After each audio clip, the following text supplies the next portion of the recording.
Hi, I'm Rusty Dornin from the Kaufman Fellows Academy, and today we are hosting once again Brad Feld. He, of course, launched the Startup Revolution and has authored several books, including Startup Community, and our own favorite right now, of course, is Venture Deals, where he's also an online instructor for the Kaufman Fellows Academy. He really is one of the most thoughtful, not only VCs, but investors around. Brad, I know we've actually focusing on getting acquired and that sort of thing for the final week of Venture Deals, but we may bounce around a little bit. But we'll start off with getting acquired. Totally game to go anywhere you want. Okay. Should you be targeting acquirers in your first year? Let's say you've gotten funded, things are going along well, but you're still thinking about that next step. Should you be concentrating strictly on your business, or should you be looking for people potentially to buy you? In general, I think you should always be focusing on your business and approach your business as though you're going to be running it for the rest of your life. When you have two situations where you will normally and naturally start thinking about acquisition. One of them is when you have any inbound interest from potential acquirers, and the other is when you're around any financing event or in a situation with your existing investors where it's clear that there's no more capital available from them. So those are the two situations where acquisition comes front and center. Now, the thing you can do on a continual basis is recognize that building relationships with the natural acquirers of your company is an important and valuable thing to do on a continual basis. One of the mistakes I think a lot of people make is that they view the acquisition as a very transactional phenomena versus a relationship phenomena. And a lot of times companies get bought because of the relationship that gets developed over time. There's a cliche in the venture business, which is that companies are bought, not sold. And effectively, if you look at the great returns, they don't come, and the great exits, they don't come from a company deciding, okay, it's time to sell ourselves and let's go find some buyers. That can result in a good outcome. But the really, really good outcomes come from when a big company says, I have to own your company. And they have to own your company because of a strategic reason, because of a long-term relationship that's developed, the trust between the people already, functional working business relationship, whatever. But how do you talk about building those relationships? How do you find them? How do you build them when you're You do business together. So, if you think about your list of companies that are natural complements to you, rather than get sucked into a situation of thinking, here are the 100 companies that could buy my company someday, pick 5 that you think are ones not only would be potential acquirers, but are companies that you could do business with today. They could be a major technology partner. They could be a distribution channel for you. They could be an OEM of your technology. They could be a co-marketing or a co-development partner where there's something you can do together to leverage what that large company has done with your product. If you're building on top of Gmail, obviously you're going to build a relationship with Google. If you're doing something with Microsoft technology somewhere, you're going to develop a relationship with Microsoft. If you're working on something that's hardware or Internet of Things related right now, Google, Samsung, HP, Microsoft, all of these companies are Cisco, very focused on trying to deal with this new Internet of Things domain. So you identify those companies, and then you try from a business perspective or from a technology perspective to work with them. You're not trying to go in through corporate development to get the corp dev people to know who you are, and you just want a business relationship. And that business relationship is powerful if you have something that you're selling that they can either buy or resell or partner with to help you sell more of, or your product can help sell more of their technology and their products. That's what you're looking for. Okay, and I know we have some viewers, and we are talking about getting acquired, but we're also talking about just about any aspect of venture capital and investing. Now's the time to ask your questions of Brad Feld. Let's say you're having trouble raising money for your next round, and maybe you're getting a little nervous about your survival. And someone comes knocking on the door, a potential acquirer, gives you a letter of intent, but they're less than ideal. Do you grab at that life preserver? How seriously do you look at that? Well, it depends on what the less than ideal is. But one of the things that's powerful is that if you do have somebody who's proactively interested in you, and you've developed relationships with other companies that are potential acquirers, you then have the ability to go to those other companies and say, hey, we've had some inbound interest to acquire us, and depending on how serious it is, it could be we have an LOI from another company, and we think that the fit with your company could be great. Is it something that you'd be interested in exploring? So you have the relationship. You can go to the business person that you're already working with or the technology person that they're already working with. At that point, if you've got a real relationship that's substantive, they will often bring in their corp dev people and go through a very rapid process, which could generate multiple offers for the company. So in the absence of having that relationship, you have something come inbound. Now you've got to go find and shop the company and try to spin that up. But in the absence of having any ability to call and have a one-on-one dynamic with somebody, in some cases, companies will hire an investment banker or somebody that looks like an investment banker to help them shop the company. That doesn't work that well, especially for smaller companies. It can be effective, but it's a pretty weak place to function from, versus the situation where you already have those relationships and now have an easy way to go have real conversations. Okay, we have a question from Jason Bang. What is the benefit of debt financing after Series A and B equity financing? So let me answer that, but I had one other thought, which is there's a great cliche, which is that people buy companies, companies don't buy companies. And always remember that. When another company acquires your company, it's the people at that other company that are actually buying your company. And it's easy to abstract it away, but it just reinforces the importance of developing that relationship with the people, because that's what's going to drive the dynamic. So let's shift to debt financing. So there's a type of debt that is very easy for companies to raise after they've raised venture capital. It's harder to raise if you've raised angel money. And this debt is debt that essentially is being offered to the company as a result of the existing investors that you have, often prior to when you have a business up and running. The benefit of it, and I'll talk about the specifics in a sec, but the benefit of it is it often gives you more runway before your next financing, which allows you to make more progress on your business before you have to go raise more money. And if you're successful at building more progress, your chances of raising money are better, and the amount, the valuation is going to be higher. The types of firms that do venture debt or early stage venture debt financing, Series A, Series B, are firms like Silicon Valley Bank, Square One Bank, and these are banks whose business is lending to venture-backed companies. And they're lending to venture-backed companies not because of the fundamental economics of your business, but because of the relationship they have with the VCs and their confidence that the VCs are going to treat their equity effectively or their debt with respect. And what I mean by that is that debt is always senior to equity in the capital stack. So if your company fails, the debt gets paid first.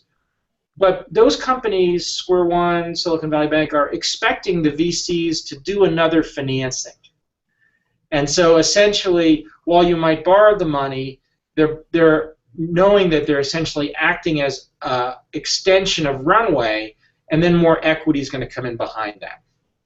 Interestingly, if a venture firm consistently causes companies or doesn't support the companies after raising venture debt, and the companies fail, and the SVB or Square One ends up holding this debt, they'll stop working with that venture firm. So there's a very interesting positive feedback loop that incentivizes the VCs to do that. And for many entrepreneurs, it's a way to maximize your financing dynamics, which if your VC is already in your company, they want as well, because they want your next round to be priced higher and for you to make more money. The one thing I warn companies at early stages not to do is raise too much. We go through cycles. Right now we're in a positive cycle, and so the ability to raise venture debt is easier. The terms are looser. The amount that you can get is more. And what you really don't want to do is end up using venture debt and believing that it's fundamentally equity. Equity you don't have to pay back. If your company fails, it fails.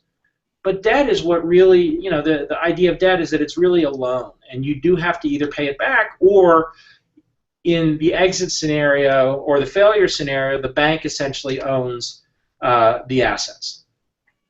Okay. Getting back to potential acquisitions, how much creativity should you employ in seeking out potential acquirers? You talk about, looking at the people you do business with, which makes sense. But, are there ways to reach outside your industry to find people that, maybe kind of out of the box, so to speak? Absolutely. And many acquisitions end up being like that, especially in with technology companies in vertical markets, where the vertical markets that they're going after as customers have other large companies. So there's an example recently, a very big acquisition, a company called Climate Corp that was a technology company funded by Google Ventures and a number of other companies, got bought by Monsanto. Right? Now my guess is when they started that company, they didn't think that they were going to get bought by Monsanto. They might have, but Monsanto was looking for that type of company to incorporate into a number of different things that they were doing. You often see this in situations where a company ends up buying something in an adjacent industry because they're trying to extend into that industry, or you're doing something that has some fundamental core technology for that other company, and they want that core technology for themselves. It's also not that you're selling to the same population of people, right? Everybody's company is different. If we just focus on tech for a sec, you could say, all right, we know who all the major tech acquirers are, right? They're the big tech companies: Google, Apple, Microsoft, Yahoo, ... But then an example would be a company like MakerBot, which was a 3D printer company that we were investors in, and it got bought by a company called Stratasys. My guess is most of you probably don't know what Stratasys is. It happens to be a $4 billion Israeli company, $4 billion market cap Israeli company that's one of the two leaders in the 3D printing industry. So, there were two natural acquirers of MakerBot, that company and another company called 3D Systems that was, also a public company, 3D printer company. But you could have imagined that a company like HP, which makes laserjet printers, might have bought a 3D printer company. So you have to have a big enough aperture about what the population is.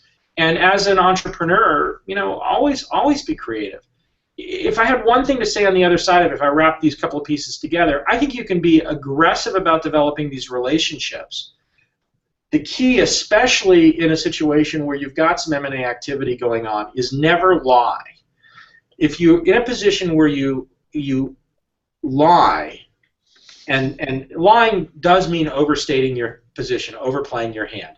Saying you have an LOI when you don't have an LOI, but somebody said they're interested in you, right? Saying that you've got certain revenue numbers or certain financial characteristics around your business or user metrics, and then turns out you don't have those. Like just you can be aspirational, but you want to make sure you're clear about being aspirational, because once you lie, you never get that credibility back in the context of that potential acquirer. Well, it kind of goes into a question I was going to ask a little later about your philosophy too. I mean, you talk about in your blog that you sort of had an epiphany around the phase, making your words match your actions. It seems so simple, but talking about how both sides, how can entrepreneurs, I mean, you're saying by lying, but how else can they ruin deals by not having their words really match their actions? Yeah, so obviously lying is one. Another is being very inconsistent in your behavior. So, when you're in a place where you're trying to engage with a potential buyer, show up when you say you're going to show up. Set expectations about what you're going to do when, and fulfill the expectations. The flip side of it is don't be anxious, right? You want the other person to have interest. So, if you find yourself pestering the other person, in some ways, that's a huge turnoff. If you find yourself constantly falling into the trap of not answering the question, but answering the question and then trying to solve the next problem for the acquirer, rather than recognize that you're in this sort of ongoing engagement of communication. Being comfortable with yourself in a lot of ways and being confident about what you're doing, even if your business is under distress. Again, not exaggerating where you're at and not saying, oh, we're all fucked up, will you please just buy us? But being calm about what you believe is the valuable thing that you've created and why it's created, and then back it up with real action and real support. The other thing I see a lot is there's often a real expectation miss between investors and entrepreneurs, especially when you're in an M&A process.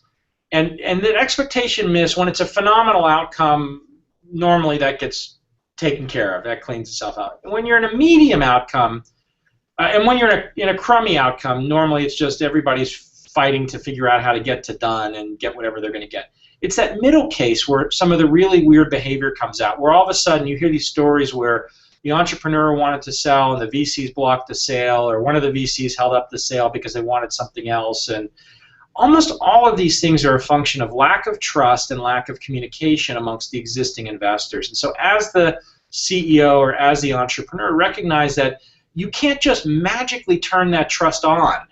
You have to build that trust over a long period of time. And if you find yourself with an investor that you don't feel like you have a trusted dynamic with at some point, know that when there's another financing or when there's an acquisition, you're going to have friction with that person, or you anticipate that. Be proactive and deal with that well before the transaction. Try to figure out how to build back the trust with that investor, the communication with that investor. Think hard about what you're doing that's causing the trust and the communication to be broken. All right, we've got a few questions that are popping up here on the acquisitions. We've had 4 meetings with top executives of a potential acquirer. They have given no indication of the kind of acquisition they are pursuing, stock versus asset. They said they would get back to us in 2 weeks. Should we follow up? Should we press it? Well, so this is pretty typical, right? I suggest that your words and your actions link up. The buyer is never going to have that happen, or it's very unusual. So you get this dynamic where, we'll call you back in 2 weeks, basically mean it's code for we haven't decided what we're going to do yet. We need to go spend more time on it. So, if they say they're going to call you back in 2 weeks, you kind of ended up in the position where you now have to wait 2 weeks. If you call them back in 3 days and say, hey, what's going on? They'll say, hey, we told you we'd call you back in 2 weeks. If they don't call you back in 2 weeks, which is likely the case, 2 weeks and a day passes, you then have to decide what you want to do. Well, interestingly, when they tell you we'll call you back in 2 weeks, you have like 2 weeks to figure out what you're going to do next. And there's a lot of different tactics about what you do. The key is, if you've got conversations going on with 4 execs, is there somebody else in the organization that you can have a back channel with that knows what's going on?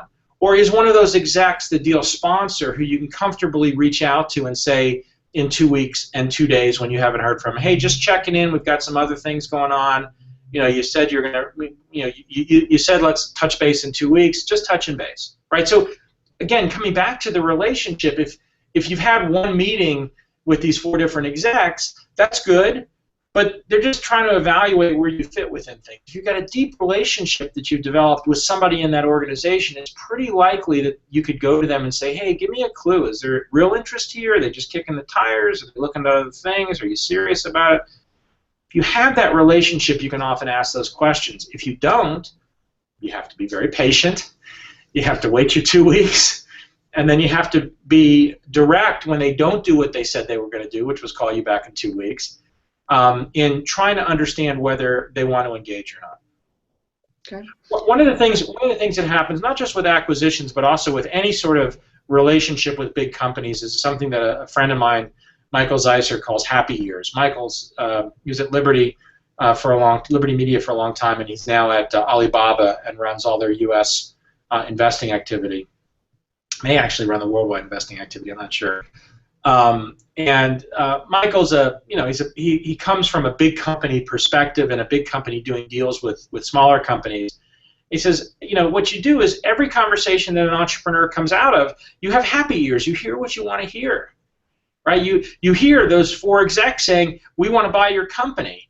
What you didn't hear is the 4 execs actually, what they said was, we have no idea whether we want to buy your company. We need to go have a bunch of meetings now that we have a little more information about your company to go figure our shit out and decide whether this is even something that we're interested in or not. That's the difference. And so, try not to have happy years. Don't be cynical. Don't be skeptical, but try not to have happy years. Okay. Another question here. Founders pour their heart into the startup for years, and then they're acquired by, say, Google. How well does the typical founder integrate into the larger company environment? Are they truly productive or are just there for the handoff? It varies by deal. It varies by acquirer. The best acquisitions, especially from companies like Google and other large tech companies, are ones where the founders stick around for a while and they become an important part of what's going on. And the most enlightened of those companies, and I put Google pretty high on the list of enlightened, are very comfortable with those entrepreneurs after 2 or 3 years, having whatever their tour of duty is, going off and starting another company. And in many cases, Google has then bought the next company, or through Google Ventures has invested in the next company. You see this phenomena where it's a very powerful engagement approach, and there's a number of large companies that have been very effective at it. Salesforce has been very effective at it, Twitter's been very effective at it, Facebook's been very effective at it, Apple's been very effective at it. More recently, under Marissa Mayer, Yahoo has been very aggressive about doing acquisitions. Let's see what happens in terms of whether they're effective at it or not. And you end up in this situation as an entrepreneur where you may say, oh, it's so crushing to me. I don't want to go work for Google for 2 years. But if you've never worked for Google for 2 years, you could actually learn an enormous amount about scaling a business and about managing a business at extreme scale. And by coming in through being the founder of a company that got acquired, in some cases it's a very interesting way to have that experience. So I think you go in with an open mind, but it depends a lot. I know lots and lots of people who. A friend of mine just sold his company, and explicitly it was a company we were investors in. Explicitly in the deal, the CEO is leaving after 6 months, but the rest of the team and leadership team is staying and is very actively engaged and is part of the deal going forward. Another example of a company, another one that got acquired, there were 2 co-founders, and one of the co-founders left when the deal signed. He decided actively he didn't want to stay post-acquisition, but the other co-founder, who is the CEO of the company, signed up for 3 years. So it just varies. Okay. Another question: do you prefer investing in the earlier rounds or later rounds, and why? I think I know the answer to that, but. Well, I'm an early stage. Yeah, I'm an early stage investor, and so my entry point is often, when it's a couple of people and an idea. The firm I'm part of, Foundry Group, we'll collectively invest. Our rule is if you raise less than $3 million, then we're a target for you. If you raise more than $3 million, it's too late for us. So, there's lots and lots of great companies that we see that we could invest later, but it's just not what we do. It's not where we're comfortable starting. Now, we do invest through all the rounds, so we'll often invest in later rounds in a company. But part of that's a function of whether we're maintaining our pro rata rights or we're leading another round because we're perfectly comfortable, investing in a Series A round and then leading the Series B round, or leading the Series A and then leading the Series B. We describe ourselves as syndication agnostic, so we're happy to invest with other co-investors. We're also happy to invest by ourselves, but we really do start at the early stages. Okay. Back to, let's see, the acquisition. What happens to stock options for the employees other than the executives and founders after an acquisition, especially when they are not fully vested, like 1 to 2 years in the company? Yeah, it varies a lot, and it used to be that you had to essentially inherit and honor the agreements without changing them. Now, starting about 2001, you could actually. It's all part of the negotiation. So in the stock option agreements themselves, there's typically language that defines what happens in an acquisition. The default case would be that the acquiring company assumes the options. So if you vested 25% of your options and 75% are unvested, the acquiring company has some kind of formula for assuming the value of your options, either by putting stock, by giving you stock in their company if they're a publicly traded company or a privately traded company, and figuring out the ratio of what that should be so you get the value you got. Or if it's a public company, sometimes it'll be cash, and you get paid that cash out over time based on what your value of those options are, and they keep the vesting in place. That's one end of the spectrum. The other end of the spectrum is they cancel the agreements, and those options go away entirely. The unvested options disappear. And the new company might give you a different kind of retention package That could be cash or stock, depending on what that looks like. And then you see everything in between. So all kinds of permutations of playing around with the value and unearned value. There's an interesting thing that started to happen recently, maybe within the last 2 years, where in a lot of these acquisitions, not just for the rank and file employees, but also for the founders, the acquirer is essentially revesting some of your equity. So let's say you're a founder and you've been doing it for 4 years and you've vested all your stock, and the company buys you and they buy you for $20 million, but they want you to be there for 2 years. They might pay you 50% of your consideration out on day one, and then 25% at the end of year one and 25% at the end of year two. And you may say, well, that sucks. That's not what I want to do. Like, I built all this value. They should buy my company and pay me more. The buyer's argument is, well, we're buying the company, but we're also buying you, and we want to give you a meaningful retention package, and part of the value you're earning from the acquisition is that retention. So it can become a pretty sloppy negotiation, partly because you're dealing with multiple constituencies. You're dealing with the acquiring company, you're dealing with the founders, you're dealing with the leadership team, you're dealing with all the rest of the employees, and you're dealing with the investors. And people may be getting different things and having different incentives. And as the CEO, navigating that can often be one of the more challenging part of the deal. Okay. What is the biggest mistake that you see entrepreneurs make in the acquisition process? Do they tend to undervalue their company? Do they lack confidence to ask for what they want? What missteps do you routinely see? I think the biggest mistake is something around tone. So not recognizing how to use tone to move the progress forward. There's a phrase called deal tone, which is essentially the way the interaction between the buyer and the seller plays out and the different people. And I think a lot of entrepreneurs, especially first-time entrepreneurs, get tangled up in a very uncomfortable deal tone because they haven't done it very much. And the big acquirers, especially if they have corp dev teams and they have a specific person who's responsible for managing the deal process separate from the business unit, the deal tone in a lot of cases can be pretty uncomfortable. You feel like you're in a good cop, bad cop world where the people that are the business people or the technology people really want to buy the company, and then the corp dev person comes in and tells you how shitty you are. I had somebody describe recently his interaction.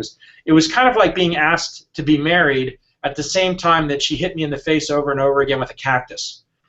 Right? You just this confusing, difficult to deal with, very anxious already dynamic. And I think that mistake, getting tangled up in that, is a biggie. The other, especially if you have VCs, is not having a transparent process with your existing investors. You might love your VCs, you might hate your VCs, doesn't matter. They still are investors in your company. And keeping them in the dark as the process unfolds, especially for board members and major investors, often comes back to bite you at the end, because then you have, again, misalignment in terms of expectations. Those are probably two of the biggies. Okay. Let's talk about some of, we do have a lot of folks that have taken the course that are from far-flung places in the world where building startup communities is pretty difficult. Do you have any advice for people who are not, in Boulder or in Israel or in, the middle of Silicon Valley for really trying to build and foster their own startup community? Yeah, and in the book that I wrote, which is called Startup Communities, I have 4 principles, and I think you can apply these anywhere. And I'll go through the 4 principles quickly, and then I'll sum up with the punchline. The 4 principles are that the leaders of the startup community have to be entrepreneurs. So you're an entrepreneur, so lead. Second, you have to take a 20-year journey. You have to go on have a long-term view. You can't view it as something that you're going to create in a year or two. It takes a long, long time. The third is you have to be inclusive of anyone who wants to engage in the startup community. And the fourth is that you have to have a steady stream of activities and events that engage the entire entrepreneurial stack. But the key really is the first, which is that as the entrepreneur, if you want to activate a startup community in a place that doesn't have one or has a nascent one, you have to just take action. You have to do what you do as an entrepreneur and just go do shit. And the mistake is a lot of times waiting for government or for university or for a nonprofit or for somebody else to make it happen. Don't wait. Just start doing. Okay, we do have a comment also from one of our viewers, Nicholas Terzo, who just said, talking about the great series of posts on mentors and founders, I advise and mentor in many situations, and your comments and opinions are spot on.